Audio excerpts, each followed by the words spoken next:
and we actually measure. So we can say to the person, Aubrey, you're doing it. Or we could say, you're not doing it. And that's important to know because, for sure. then you're going to pay attention and do it better, right? Yeah. You know, if you're studying the life of Jesus as an example, or Buddha, that was the language of the time, right? So here we are in the contemporary world, and science has become that language. So when you combine a little quantum physics with neuroscience and neuroendocrinology and psychoneuroimmunology and epigenetics, all of those different branches of sciences, the new sciences, point the finger at possibility. And in this particular work, I think that the more you understand what you're doing and why you're doing it, the how gets easier, because you can assign meaning to what you do. So then, this is a time in history where it's not enough to know. This is a time in history to know how. Because information is so readily available, you can gain information. You don't need an authority. You don't need a priest. You don't need a teacher. You don't need a governor. You can gain information without passing through some type of authority. And so people are empowered. And the next most practical question is, how am I going to apply this to my life? Now, when you learn new things, you make new connections in your brain. That's what learning is. But if you can't remember what you learned, then you haven't made any new connections that are sustainable or maintainable. So the more the person can repeat what they've learned, the more they're installing the neurological hardware in their brain in preparation for the experience. And so now they're priming their brain for the act, right? And when the experience happens, experience then enriches the circuitry in your brain. That's what experience does. So now you're laying down even more neurological tracks, but the payoff is the chemical called the emotion. And the moment you feel unlimited, the moment you feel grateful, the moment you feel abundant, now you're teaching your body chemically to understand what your mind is intellectually understood. So knowledge is for the mind and experience is for the body. And now we're embodying the truth of that philosophy. And we're literally signaling new genes in new ways and changing our future, or changing our genetic future. And if you've done it once, then you're an athlete, you'd be able to do it over and over again. And if you keep repeating it, you neurochemically condition your mind and body to begin to work as one. And the redundancy of the act over and over again conditions the body to know how to do it better than the mind. Now it's innate in you. It's second nature. It's easy. It's familiar. It's who you are. And so I think we start as philosophers, we initiate, and we become initiates, and then we master it. You know, knowledge, experience, wisdom, mind, body, soul. Learning it with your head, applying it with your hands, knowing it by heart, thinking to doing to being. And so I think to answer that kind of question or that comment is that, we should get up as if our prayers are already answered. The problem is that our senses fool us into separation. The person says, I want to be healed, I want to be healthy, I want to be wealthy. And they imagine it and they come back and it's not there. And when they see it, it's not there. The thought of their future creates the emotion of lack or separation. And if thoughts are the language of the brain and feelings are the language of the body, now you have mind and body in opposition. So then, if you think about something like appreciation or thankfulness or gratitude, when you are receiving something, when you just receive something, when something is happening to you in the moment, or something just happened to you that you enjoy, or you're surprised about, or is pleasing to you, you feel this emotion of gratitude. So gratitude becomes the signature, the emotional signature that it's already happened. Gratitude is the ultimate state of receiving. So now when the person combines a clear intention of their future, and they open their heart and they feel the emotion of that future, their body is objective. It's the unconscious mind. It doesn't know the difference between the actual experience in their life that's creating the emotion and the emotion that they're fabricating by thought alone. In that moment, their body is believing it's in that future, in the present moment. And the stronger the emotion they feel, the more altered they feel inside of them, the more they pay attention to the picture in their mind. And we could say then that they're beginning to remember their future. And biologically, it's the same as remembering your past. So if you keep practicing opening your heart and you keep combining it with a clear intention, then the thought and the feeling changes your state of being. which means then if you keep doing that over time, you'll feel like your future has already happened. Now, what's the significance of that? If you feel like your future has already happened, you stop looking for it. You're no longer waiting and wondering when it's going to happen or how it's going to happen.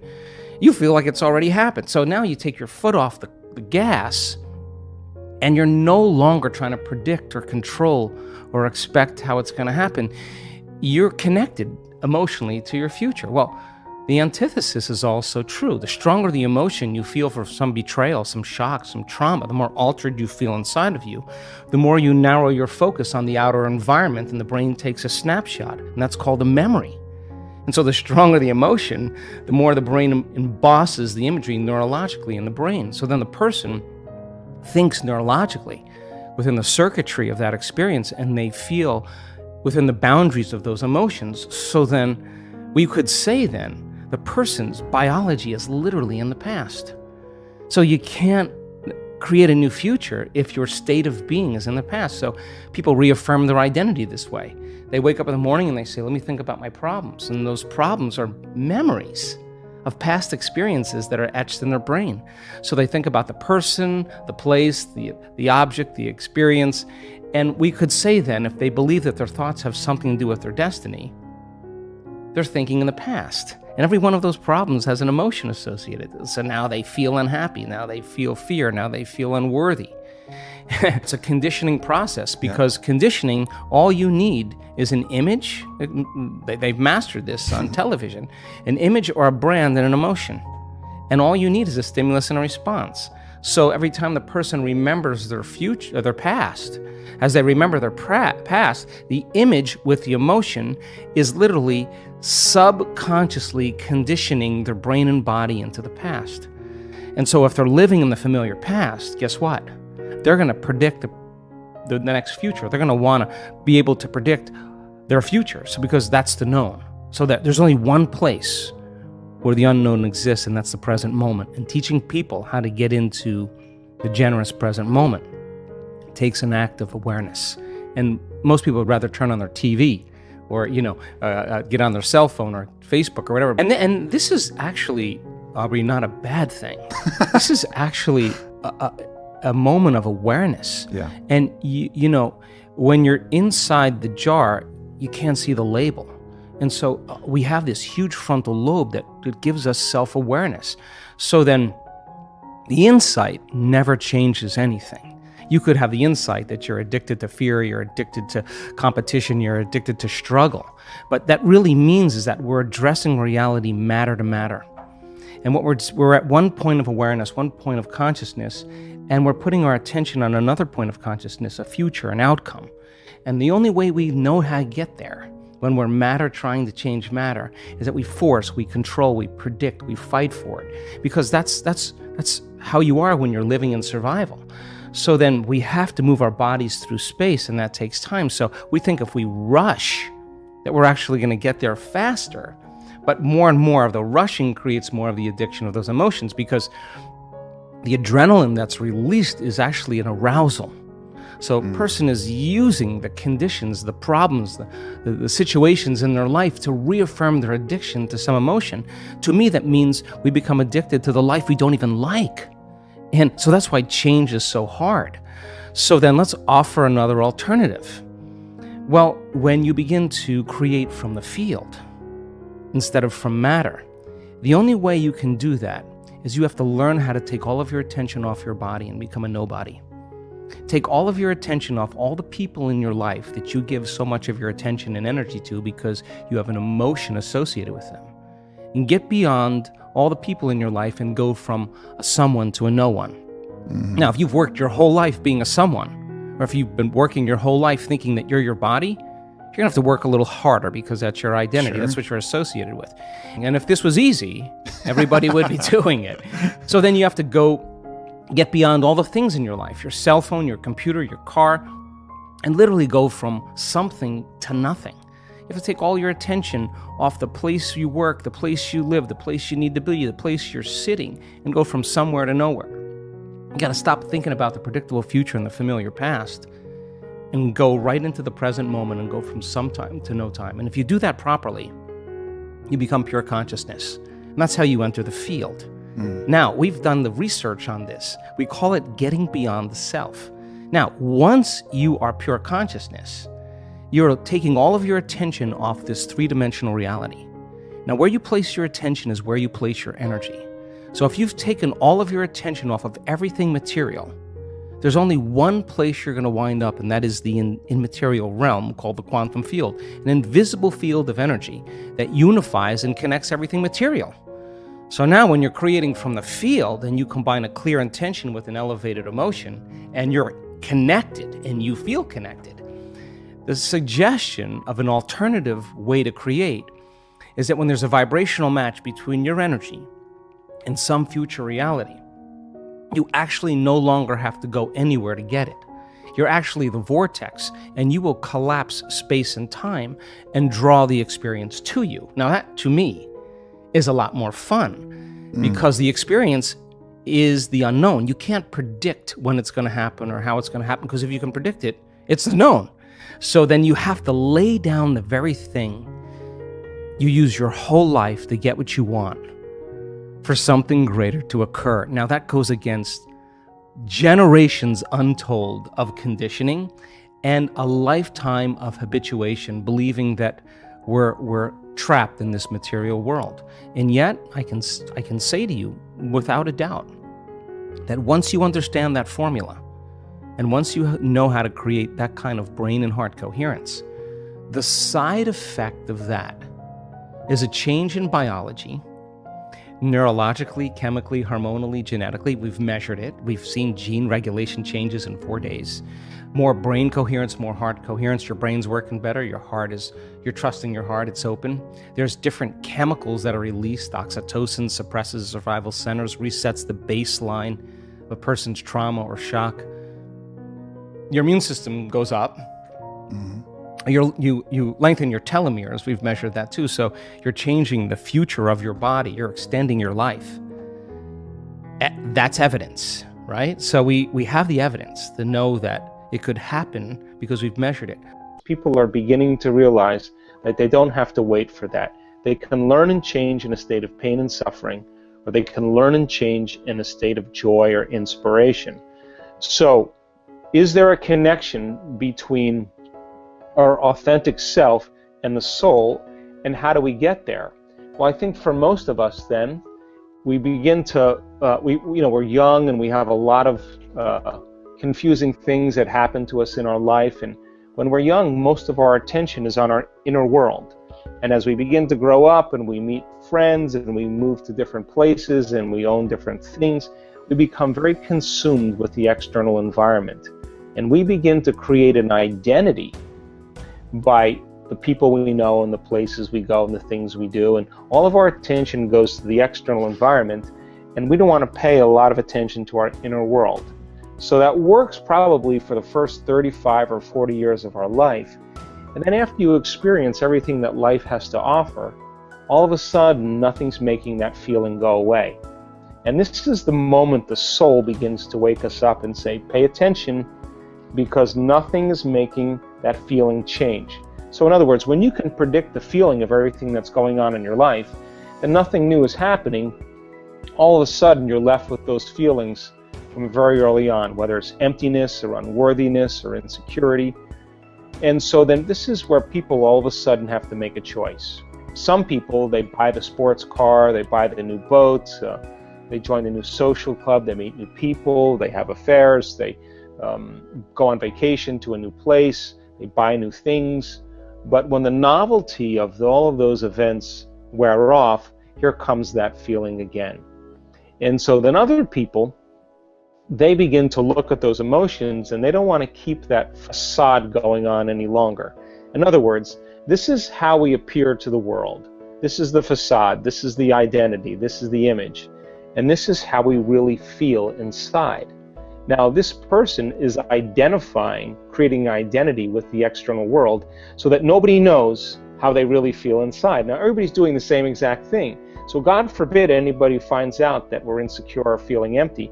So you have to keep this facade going on with your identity in the environment and your body and the way you look and how busy you are, so that you don't have to look at this. Now, some people begin to look at this feeling And this is the midlife crisis. This is where they say, I don't love you, I don't know why I'm doing this, I don't like those people, I don't want to keep this going any longer anymore.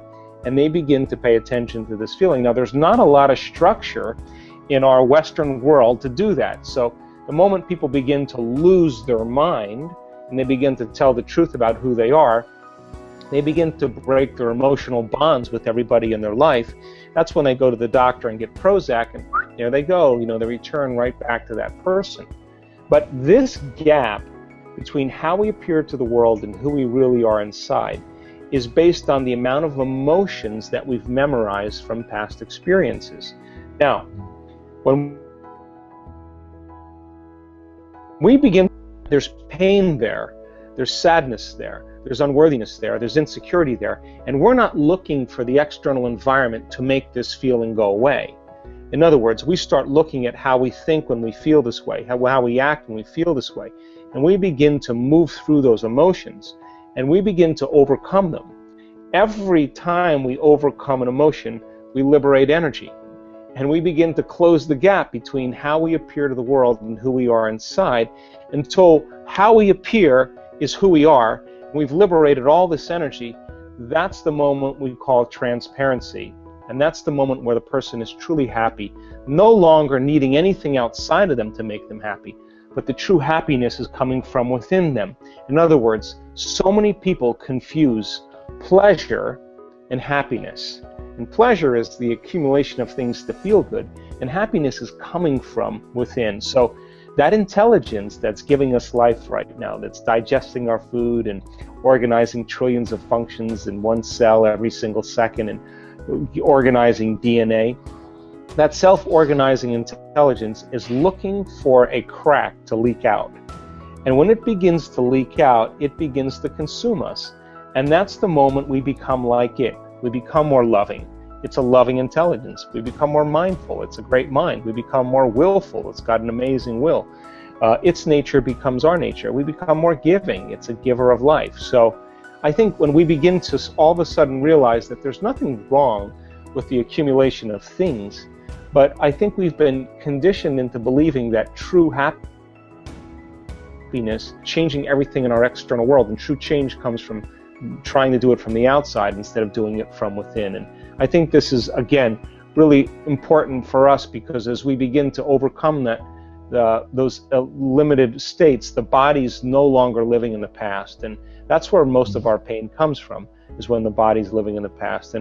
And we've measured so many people in the process of transformation. And when they get beyond their past, they're pretty unlimited people. And the side effect of that is true joy and true expression of life, which I call the natural state of being. So when people are living in this gap between how they appear to the world and how they really feeling, they don't want to look at this emotion because it is painful. What they'd rather do is distract themselves from all these things in their external environment so they don't have to look. But when that feeling isn't going away, and they can't, after the sports car and after the vacation and after the buying the new things, the new wardrobe, the facelift, whatever, and this feeling keeps returning, this is a time really where they have to look at that emotion.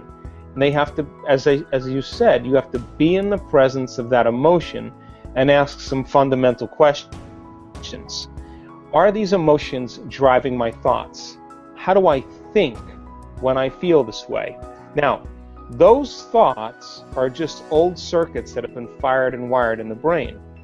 How do I behave? What do I do? How do I act? What do I say? What comes out of my mouth? Now think about this. If you can observe how you're thinking, notice how you're acting, and pay attention to how you're feeling, the moment you become conscious of what you're unconscious to, it means you're no longer the program.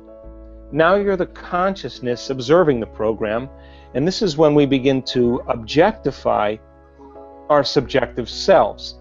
And the more we can look at ourselves through the eyes of someone else, the more conscious we can become of that, the less unconscious we're prone to be in our normal life. So the word meditation, the symbol of meditation in the Tibetan language, literally means to become familiar with.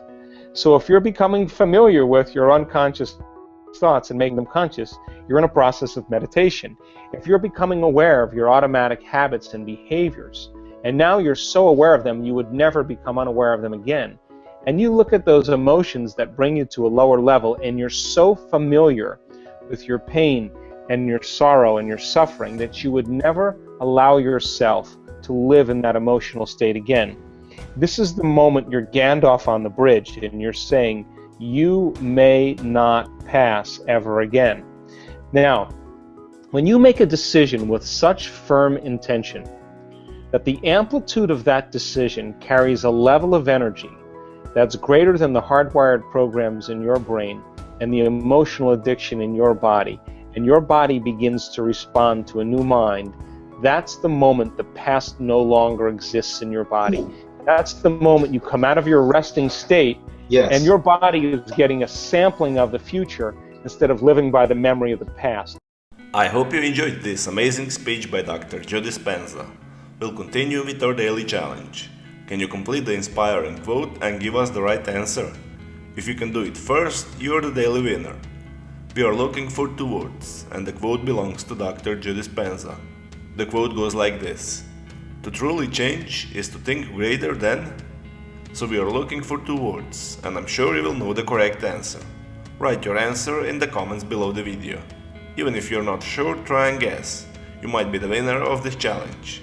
If you love this video and find it helpful, give your thumbs up and share it with your friends. Help me make this video more popular. Don't forget to subscribe and hit that bell button so you don't miss my new videos and new challenges. So hit the bell button and you'll get noted when my new video is published. If you really like what we do here and want to support us, you can join our channel and our community for a symbolic fee and gain many other additional features. You can do that by clicking the join button next to the subscribe button, or you can click on the link in the description of this video. Stay good and have a great day!